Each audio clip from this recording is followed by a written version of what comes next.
जी students, तो lecture number 14 के अंदर हमने पढ़ना है extrema of functions of two variables. कोई से दो हमारे पास अगर वेरिएबल्स हैं तो उनके अंदर कोई मैक्सिमम मिनिमम वैल्यूज़ होती हैं, उनको हमने डिस्कस करना है। सबसे पहले आपको एक ग्राफ नज़र आ रहा होगा कि एक कर्व है जो कुछ इस तरह से ट्रैवल कर रही है, ठीक है जी। अब इसके अंदर यहाँ पे मैंने लिखा है एब्सोलूट मैक्सिमा और एब्सोलूट मिनिमा। तो पूरे ग्राफ के अंदर या पूरे फंक्शन की जितनी भी डोमेन है उसके अंदर जो सबसे हाईएस्ट पॉइंट होगा ना, यानी जब ऐसा पॉइंट जिस पे उसकी वैल्यू सबसे ज़्यादा है उसे हम कहते हैं एब्सोलूट मैक्सिमा। और ऐसा पॉइंट जिस पॉइंट पे उसकी स्मॉलेस्ट वैल्यू लाया करती है उसे हम कहते हैं एब्सोलूट मिनिमा, ठीक है। तो एब्सोलूट वो होता है जो पूरी डोमेन के अंदर हो। और रिलेटिव क्या होता है? रिलेटिव होता है कि आप किसी स्पेसिफिक इंटरवल की बात कर रहे हैं, यानी मैं इस पूरी डोमेन की बात नहीं कर रही लेकिन एक इंटरवल की बात कर रही हूँ कि एक्स जो है ये ए से बी तक का जो एरिया है या ए से बी तक का जो इंटरवल है, इस इंटरवल के अंदर जो सबसे ऊंचा पॉइंट होगा या सबसे हाईएस्ट पॉइंट होगा उसे हम रिलेटिव मैक्सिमा कहेंगे। और इस डोमेन के अंदर या इसकी जो ये इंटरवल है इसके अंदर सबसे लोएस्ट पॉइंट जो होगा उसे रिलेटिव मिनिमा कहेंगे, ठीक है। तो ये दोनों में फ़र्क आपको पता होना चाहिए। एब्सोलूट का वर्ड तब यूज़ किया जाता है जब ओवरऑल पूरी डोमेन की बात हो रही हो, और रिलेटिव का वर्ड तब यूज़ किया जाता है जब आप सिर्फ एक ख़ास इंटरवल की बात करते हैं, ठीक है। इसकी एग्जांपल कैसे ले सकते हैं हम? जैसे हम कहते हैं कि पूरी अर्थ के ऊपर जो है हाईएस्ट पॉइंट कौन सा है, ठीक है। या हम सिर्फ अगर लाहौर की बात करते हैं कि लाहौर के अंदर सबसे हाईएस्ट बिल्डिंग कौन सी है, तो अगर हम पूरी अर्थ की बात कर रहे हैं तो ये हम एब्सोलूट मैक्सिमा की बात कर रहे हैं, ठीक है। इसी तरह से अगर हम सिर्फ लाहौर के अंदर बात कर रहे हैं तो हम पूरी अर्थ में से एक ख़ास एरिया चूज़ कर रहे हैं ना, एक ख़ास इंटरवल चूज़ कर रहे हैं। तो सिर्फ उस इंटरवल के हाईएस्ट या लोएस्ट पॉइंट की बात की जाए तो वो कहलाता है रिलेटिव मैक्सिमा या रिलेटिव मिनिमा, ठीक है। होप सो ये क्लियर हो गया होगा आपको कॉन्सेप्ट। अब इसको मैथमेटिकली देखते हैं कि एब्सोलूट एक्सट्रीमम के अंदर दो चीज़ें आती हैं, एब्सोलूट मिनिमम, एब्सोलूट मैक्सिमम। और रिलेटिव एक्सट्रीमम के अंदर रिलेटिव मिनिमम और रिलेटिव मैक्सिमम आ जाता है, ठीक है। अब एब्सोलूट मैक्सिमम क्या होता है, सॉरी मिनिमम क्या होता है? F of x naught y naught. X naught y naught एक स्पेसिफिक पॉइंट है, यानी हम एक पॉइंट, ये जो पॉइंट है इस पे एक्स की या वाई की क्या वैल्यू होगी, ठीक है, जिस पॉइंट को हम कंसिडर कर रहे हैं वो एक्स नॉट वाई नॉट है। एफ एक्स वाई जो है ये पूरी डोमेन है, ठीक है। तो ये फंक्शन जो है, ये जो पॉइंट है एक्स नॉट वाई नॉट वाला, ये पॉइंट अगर छोटा है सबसे इस पूरे फंक्शन के अंदर, ठीक है, और ये जो फंक्शन का एक्स वाई है ये बिलोंग करते हैं डोमेन से, डी डोमेन को शो कर रहे हैं यहाँ पे, ठीक है। तो ये एब्सोलूट मिनिमम पॉइंट होगा। इसी तरह से एब्सोलूट मैक्सिमम के अंदर लेस देन की जगह ग्रेटर देन आ जाएगा। यानी अगर एक पॉइंट है एक्स नॉट वाई नॉट और उसकी वैल्यू बड़ी है बाकी सारे जो एफ एक्स वाई हैं उन सबसे बड़ी वैल्यू है, ठीक है, और वो जो एक्स वाई है ये पूरी डोमेन से बिलोंग करता है, तो ये होता है एब्सोलूट मैक्सिमा। रिलेटिव मिनिमा क्या होगा? सेम ऊपर वाली स्टेटमेंट, सिर्फ यहाँ पे डी की जगह आ जाता है के। के क्या है? एक खास इंटरवल है। डी पूरी डोमेन को शो कर रहा था और के एक स्पेसिफिक इंटरवल को शो कर रहा है, जैसे ए बी, ठीक है। इसी तरह से रिलेटिव मैक्सिमा के अंदर वही एब्सोलूट मैक्सिमा वाली स्टेटमेंट होगी लेकिन यहाँ पे डोमेन की जगह इंटरवल आ जाएगा। के जो है वो सबसेट है डी का। सबसेट का मतलब क्या होता है कि के जो है वो पूरा डी के अंदर लाए करता है, यानी ये जो इंटरवल हम बात कर रहे हैं ना, ये इंटरवल इस पूरी डोमेन के अंदर ही लाए करना चाहिए, ठीक है। तो ये चार आपने मैथमेटिकल एक्सप्रेशंस इनके याद रखने हैं। उसके बाद आता है extreme value theorem. Extreme value theorem किसे कहते हैं? अगर एक फंक्शन है एफ ऑफ एक्स वाई, वो कॉन्टिन्यूस है on a closed end bounded set. Bounded का मतलब और क्लोज का मतलब क्या है? जैसे मैंने ये लिखा था ना ए बी, तो ये क्लोज्ड इंटरवल है। अगर मैं स्मॉल ब्रैकेट्स लगा देती हूँ तो ये ओपन इंटरवल होगा, ठीक है। तो हम जो एक्सट्रीम वैल्यू थ्योरम है ये सिर्फ ऐसे फंक्शंस पे अप्लाई करते हैं जिसकी डोमेन क्लोज्ड हो और वो कॉन्टिन्यूस फंक्शन हो, ठीक है। तो जो f है उसके अंदर एब्सोलूट मैक्सिमा और एब्सोलूट मिनिमा दोनों लाए करते हैं उस सेट R के अंदर, ठीक है। उसकी डोमेन के अंदर ही उसका मैक्सिमम और मिनिमम पॉइंट होगा। ये एक्सट्रीम वैल्यू थ्योरम है। उसके बाद रिमार्क्स क्या है यहाँ पे? If any one condition fails, दोनों में से कोई भी एक कंडीशन फेल हो जाए, यानी या तो फंक्शन कॉन्टिन्यूस ना हो यानी डिसकॉन्टिन्यूस हो जाए, या दूसरी कंडीशन क्या है कि वो क्लोज्ड और बाउंडेड ना हो, ठीक है।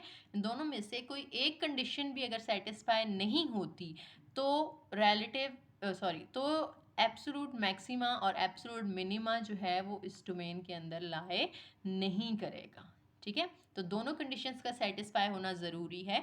अगर दोनों में से एक भी कंडीशन सेटिस्फाई नहीं होती, यानी या तो वो कॉन्टिन्यूस नहीं है या क्लोज्ड एंड बाउंडेड नहीं है, एक भी कंडीशन अगर सेटिस्फाई नहीं होती, ठीक है, तो फिर क्या होगा कि एब्सोलूट एक्सट्रीमा उसके अंदर एग्जिस्ट नहीं करेगा।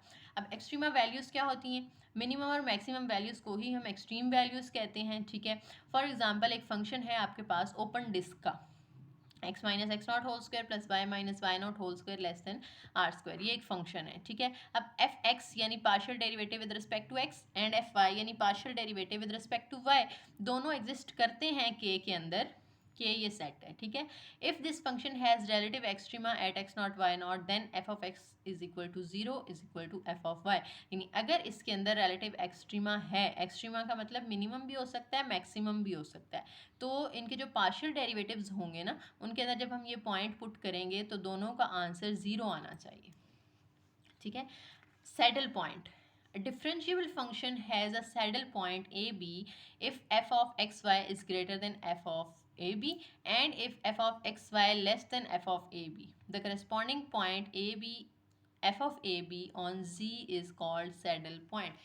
यानी ऐसा पॉइंट जिसके अंदर f of xy की वैल्यू या तो AB से छोटी हो, AB कोई पॉइंट है जो हम इसके अंदर पुट कर रहे हैं, ठीक है, वो इंटरवल है ख़ास, या तो उसकी वैल्यू छोटी हो या उससे बड़ी हो, तो कोई ना कोई सैडल पॉइंट जो है उस डोमेन के अंदर ज़रूर लाई करता है।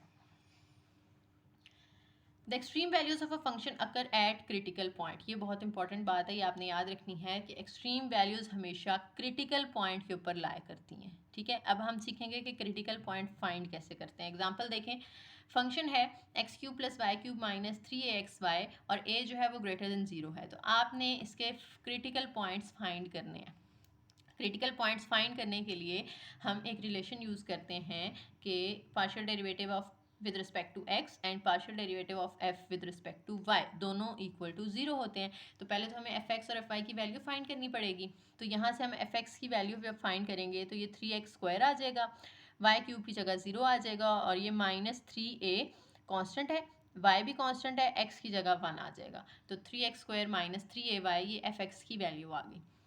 अब जब आपने एफ वाई फाइंड करना है तो एक्स क्यूब 0 हो जाएगा, वाई क्यूब की जगह 3y स्क्वायर माइनस 3ax, ठीक है, और y की जगह क्या आ जाएगा 1, तो ये आपके पास एफ वाई की वैल्यू आ गई। अब यही रिलेशन यूज़ करते हैं, यानी एफ एक्स एफ वाई दोनों 0 के इक्वल हैं, एफ एक्स की जगह उसकी वैल्यू, एफ वाई की जगह उसकी value. 3x square minus 3ay को अलग से 0 कर लें, 3y स्क्वायर माइनस 3ax को अलग से 0 कर लें, यानी एफ एक्स को अलग से इक्वल टू 0 रख लिया, एफ वाई को अलग से इक्वल टू 0 रख लिया। जब आप इन दोनों को 0 रखेंगे अलग अलग तो यहाँ से देखें 3 कॉमन आ रहा है, अंदर x square minus a Y बचेगा, 3 जाके 0 से डिवाइड होके ख़त्म हो गया, इसको इक्वेशन नंबर 1 का नाम दे दें।